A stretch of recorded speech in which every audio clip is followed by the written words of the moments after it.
My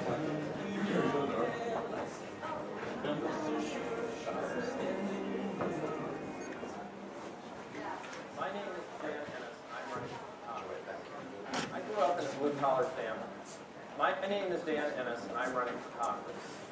I grew up in a blue-collar family. Sometimes we struggled to make ends meet.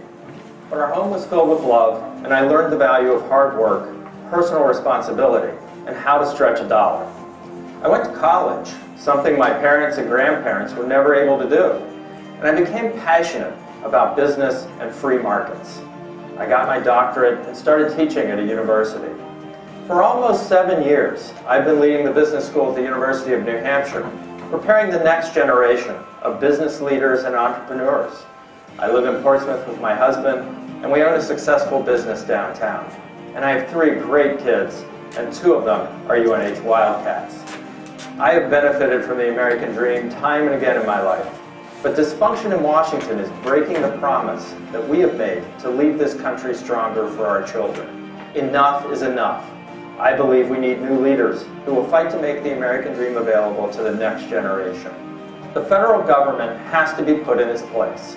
Washington is racking up trillions in new debt and pursuing a disastrous government takeover of health care that directly attacks small businesses, families, and seniors. The NSA is spying on average citizens like us, and the IRS is on a political witch hunt. President Obama is far too eager to send American troops abroad without a clear national security goal. I am running for Congress to give New Hampshire a stronger voice in Washington on the things that really matter to us. Things like smaller government, lower taxes, more freedom. If New Hampshire does not send people who will boldly stand up for these values, who will? We are the live free or die state, and that can't just be a slogan. It's a part of who we are. And it's time for Washington to listen to us.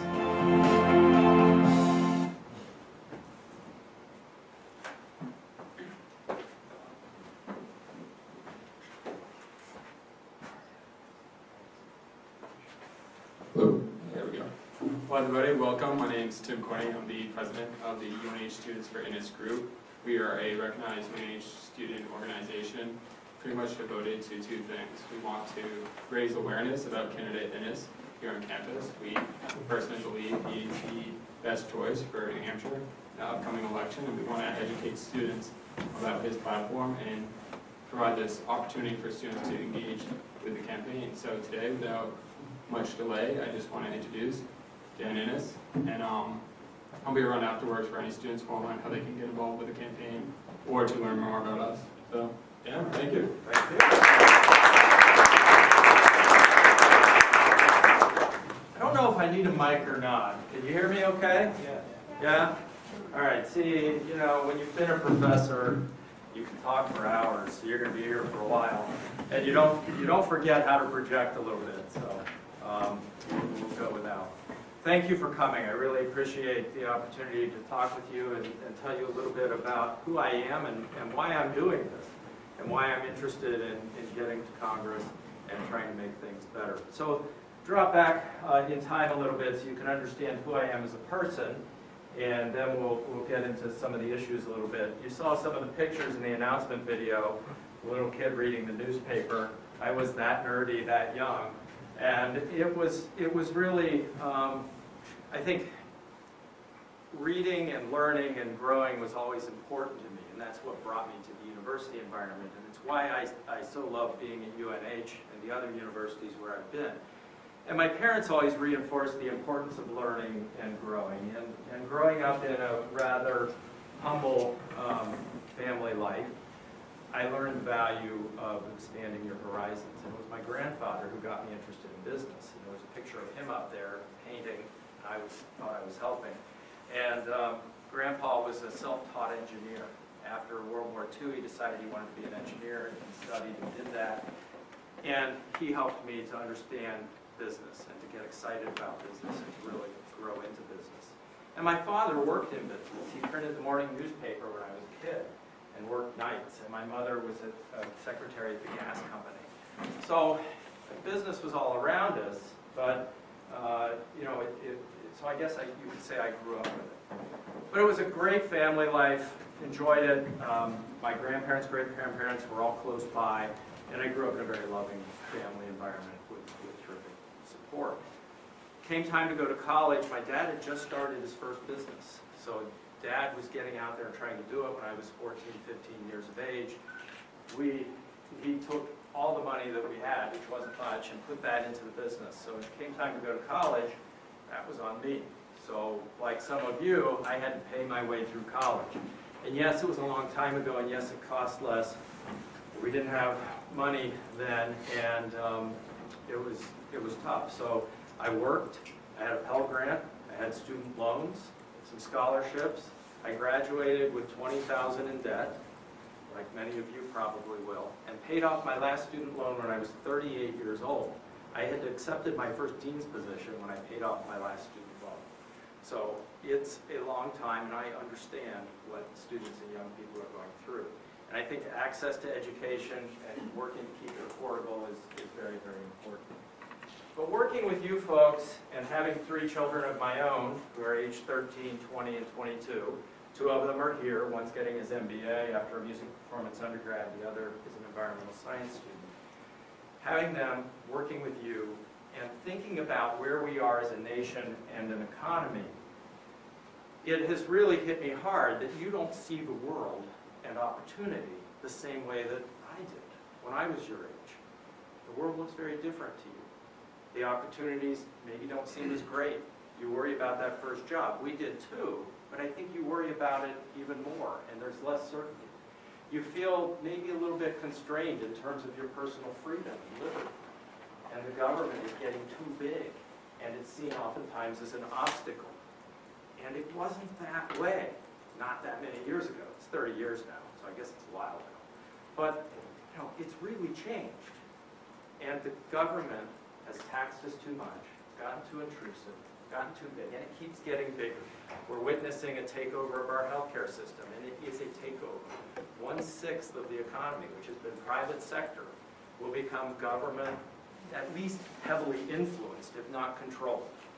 And don't think for a second we're not moving to a single-payer system eventually if we keep going down this path. So all of these things that are happening in Washington directly impact your ability to get a job, right? Well, how? Well, because there's uncertainty. Businesses feel uncertain. And when things are uncertain for business, they stop investing. And when they stop investing, they stop hiring. And when they stop hiring, you don't get a job. The uncertainty that's out there for them is around the actions of the Fed. What will the federal government do with money supply? What will they do with interest rates? There's uncertainty about Obamacare. What does it mean for my business? What will be the cost? What will I have to do? We still don't know. And every other day we turn around and parts of the law are being delayed. Now we've got delays going past the midterm elections next November. Why? I wonder. So my objective is to get down to DC and try to bring some fiscal responsibility to the place. And to try to get government back to the place where it works for us, not against us. And right now it works against us. Now why me? What the heck makes me qualified to do this? I think if you look at my life and my background and experience, you see that I'm a different kind of candidate. I'm someone who's coming at this from education and from business. I am not a politician. And I haven't been a politician. I hope to be. But I'll be a different one, I promise. At UNH, you've seen the Paul College. That's kind of a big thing, and it was terrific. It is the first academic building built at UNH without any state support. We did it with private funds, reserves that were built up in the business school, and an internal loan from the university system. It was very creative, but it was a big thing. And when we started down the path of building that, everyone said, you'll never get it done. It won't happen at UNH. It did. I can get big things done, complex things done, in an environment where people say you can't get it done. 5 years ago, Doug and I bought a hotel in Portsmouth, a small one, 10 rooms. It was called the Bow Street Inn. We rebranded that as the Ale House Inn. We don't own that anymore, but I'll still say it's the coolest thing in town, at least until the Hotel Portsmouth opens on April 14th. So we sold the Ale House. We've moved into the Hotel Portsmouth, which is a 32-room place. We'll have about 12 full-time employees, and we're really growing the business. We're investing a lot of money in it. The parking lot is full with contractors every day. This is important to us. And it's cliche to say it, but I've signed both sides of the paycheck. And I understand the difficulties that small businesses face in trying to get things done. And trust me, the regulations and the paperwork that we have to deal with for this 32-room hotel will blow your mind. And it takes an awful lot of time to meet the requirements. So we've got to make things better for people. And I think I have the right mix of experience to get that done. And to go down to DC with a new perspective and try to push things in a different direction. So with that, I'll stop and take any questions you might have. Yes, sir. I'll just start with kind of, if you're going to be taken seriously as a political candidate, you can't come to these things on time. You can't be late, look like you're in good demand. Well, yes, of course. Sure I appreciate that. I'm sure that'll happen down the road. I'm sure. So, I've just read in the New Hampshire, here's my general comment. So describe for me what you see as smaller government, and how does budget straight line with smaller government? Right. I mean, when you look at government, all we've done over the last couple of decades is make it bigger. So every time something develops as a problem, we decide we're going to throw more government at it. And it goes all the way back to the Department of Education, starting in the 70s. Gee, we want to make education better, so we, the federal government, clearly know how to do that. So we'll start a Department of Education, and we'll start working with the states and localities to make things better. Well, what's happened to education since the Department of Ed started? Test scores have continued to go down. Education has continued to get worse. So clearly the Department of Ed isn't doing what it was intended to do. Education, like many things, is best delivered and best talked about and best thought about at the local level, as local as you can get. Let the states and localities decide what's best for them. And that's a theme that I think runs through my thought process all the time.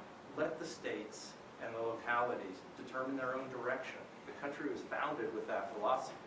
We are states with states' rights, and we are different. Every state is different. New Hampshire is totally different from New Mexico. And I think that getting the government out of as much as we possibly can and letting the states make the decisions is probably the best way to go. I will admit, there are big projects where the government can play an important role.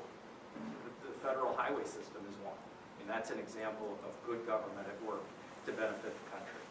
But in many, many cases, we can make government smaller, give more freedom and responsibility to the states, and we'll be better at what we do. Would education in the states be subsidized from the federal government funds, though, or would they just collect less? I'm not sure it's ever truly subsidized by the federal government, because every time they give you money, they're giving you some mandate to go along with it, right? And oftentimes that costs more than the subsidy that you get from the feds.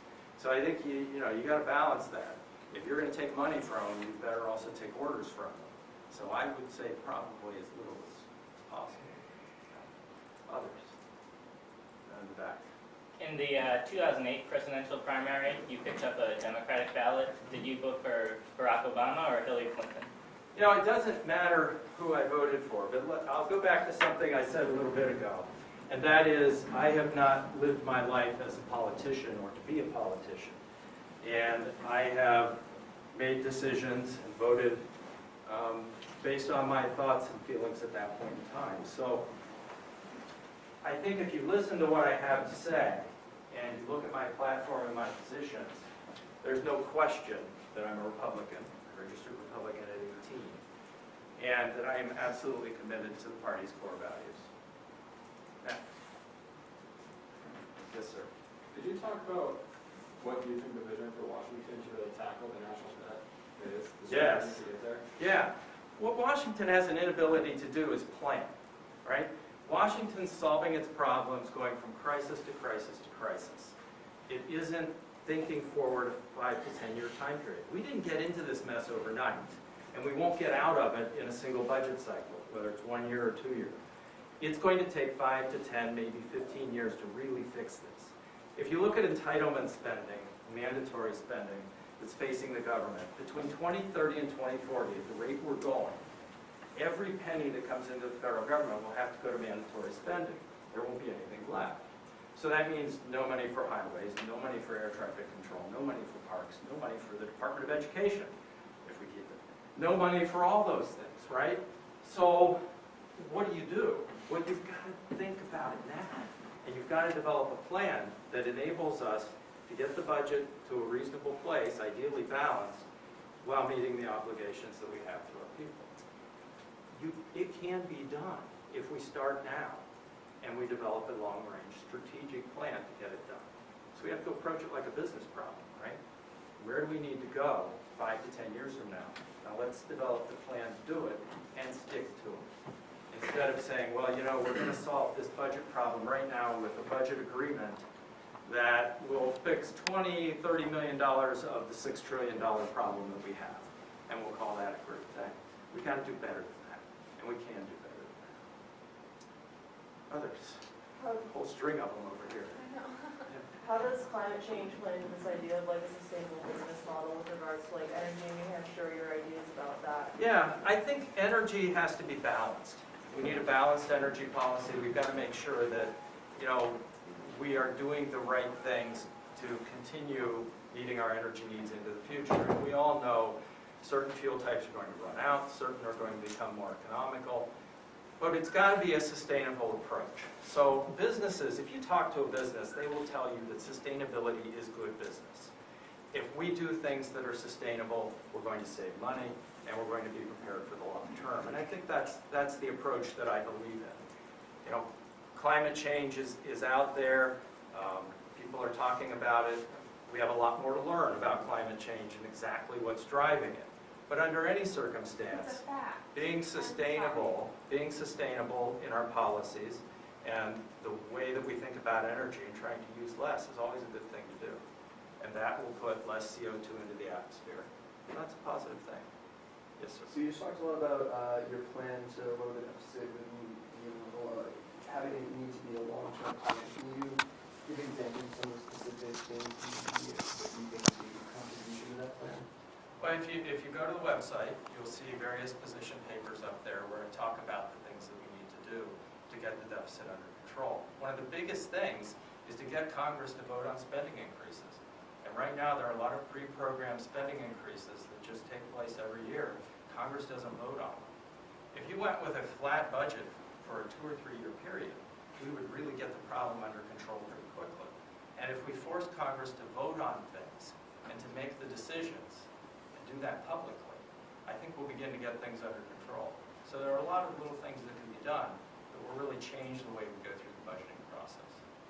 So you mentioned earlier taxation. Can you elaborate on your ideas in regards to that? I think we want to see a tax system that's fair and one that has a few brackets that people understand and make sense. An awful lot of loopholes. It's a very complex tax code. It grows every year. It's enormous in its size, and people don't really understand it. If you understand the tax code and you understand how it works, you're in a much better place. It becomes more efficient. People can think about it in their lives, and we'll be better off. So what would be some of the loopholes speaking about this? And like, I guess what I'm getting at is, how come, these really large companies, corporations can get huge amounts of money back and not contribute anything? It's unfair to me. Struggling students. That's a good point. So let's talk a little bit about corporate tax. I mean, what we've got right now is a situation where we have the highest corporate tax in the world, right? One of the highest. And when you think about that, well, what does that cause companies to do? Well, everybody knows that Apple has money overseas that they're not bringing back to the United States. And they're not bringing it back because that corporate tax is so high. So when that money's parked overseas and not being brought back to the United States, two things are happening. One, the government gets zero tax revenue out of it, right? And secondly, it's money that isn't invested in America. It's money that's staying somewhere else. So we could go to the corporate tax and reduce that corporate tax, repatriate some of those funds. That helps, right? It encourages companies to keep their money here, to invest it in America, and to grow in America. I think that makes sense. I just have a little bit of trouble getting over that. I think it would be hard to move in that direction because they're already saving so much money by keeping their funds offshore or something like that. One of these loopholes you're talking about. What's the drive for them to bring it back? Because it seems in the system that we have, the only bottom line is how much money they make. That's a consideration for companies. I mean, they're always going to try to maximize their profitability, and companies will continue to do that. If we raise our corporate tax rate, less money will be here. If we lower it, more will be here. And if more is here, it will get invested here, and it will grow jobs, and it will grow the economy. I think the alternative you're describing is, well, let's leave it where it is and hope they'll bring the money back. We already know that doesn't work.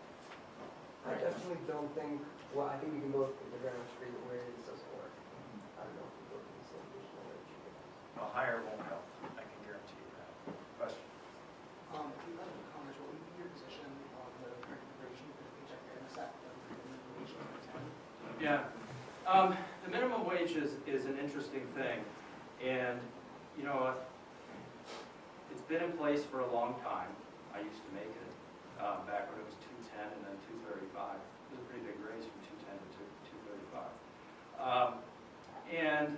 There's been an argument made to take it to $10.10. That's a big jump. Some of the economic analyses show that if you go that far, you lose 500,000 jobs. And these are jobs that many of you might have. My son works at Bull Moose at $8 an hour. If Bull Moose had to pay him and his coworkers $10.10 an hour, would they keep all of them? I don't know the answer to that, but some of the analysis shows that they probably would. So you wouldn't support that? I didn't say that. So, you lose 500,000 jobs to go to $10.10. Different analysis shows you go to 9, you lose far fewer jobs. Now, not as many people get lifted out of poverty that way, but I think we've got to look at this and talk about it, and think about it, and make a very careful decision about where we go so we can benefit the most people. So if we were to raise it, what value do you think it should be set at? I can't set a value. I think we've got to study it a little bit more to really understand where it should be.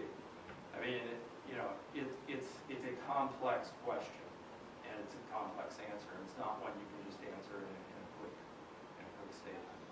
So I'm not comfortable pinning a number on it. I do think there's some argument for raising it. The question is how far and when. And to mount what you're saying about the corporate wage, last year the Grant Budget Office reported that the aggregate number of tax loopholes, the effective tax rate is 9%, while the nominals are 6.5. Yep. So we do have the lowest in the industrialized world currently with the tax loopholes. Right. And there you are with the tax loopholes. So another reason to get rid of those, right? So get rid of the loopholes, lower the corporate tax rate. To what degree do you think it should be lowered in comparison to other countries? So look, you're going to the same place as you were with the minimum wage and trying to pin an exact number on it. Well, And this is a big question that you're asking. So I think you've got to pull back and say, all right, we need to really study this and get some bright economists to look at it and help us to understand the pros and cons of various solutions. There's no quick, easy number, right? These are big problems that have big answers. Yes, sir. What are your thoughts on the criminal justice system and drug policy and what reforms might be needed there? That's a broad question. Can you be more specific? I guess specifics when it comes to decriminalizing drugs or legalizing, or in general, thoughts on us having the most institutionalized population in the world. Yeah. It's still pretty broad. That's why I just want your thoughts. Yeah. I think it depends.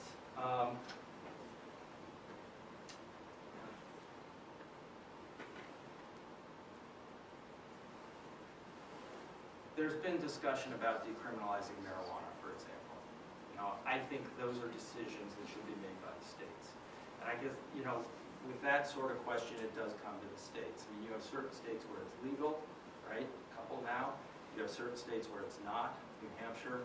I think New Hampshire can make that decision about the level of criminality that goes with a particular substance or particular behavior. But that decision ought to be made at the state level for the most part. And there are certain federal offenses that are out there and should be, but for the most part, I think that's. Yes, sir. On the state level, what policy do you think would be appropriate for criminals to read marijuana in New Hampshire? Do you think it should be kept illegal? Do you think it should be criminalized, legalized? Your personal view? My personal view, I think that for very small amounts, decriminalization is probably reasonable as a policy. Because there are situations, well, we'll leave it at that. We'll leave it at that. Yes, sir. What are your thoughts on the new Affordable Care Act and how it needs, and how it needs younger generations to sustain it? Yeah, I mean, look, we go back to a conversation I had with my son about a year ago, maybe a little more. We were walking across campus together, and it was probably the second time I'd run into him on campus, and this whole time here, he tried to avoid me. And he said, "Dad, I don't understand how they can make me buy health insurance." And I explained to him the Supreme Court ruling and Justice Roberts' position that it was a tax and the argument about the Commerce Clause. And that's how. And he said, "Well, that doesn't explain it, and that's not right. I'm not buying it." And I said, "Well, you have to buy it or they'll fine you." And he said, "I'll pay the fine. I don't want them telling me what to do." And I think that a lot of people feel that way. You know, it's great to have health care for everybody.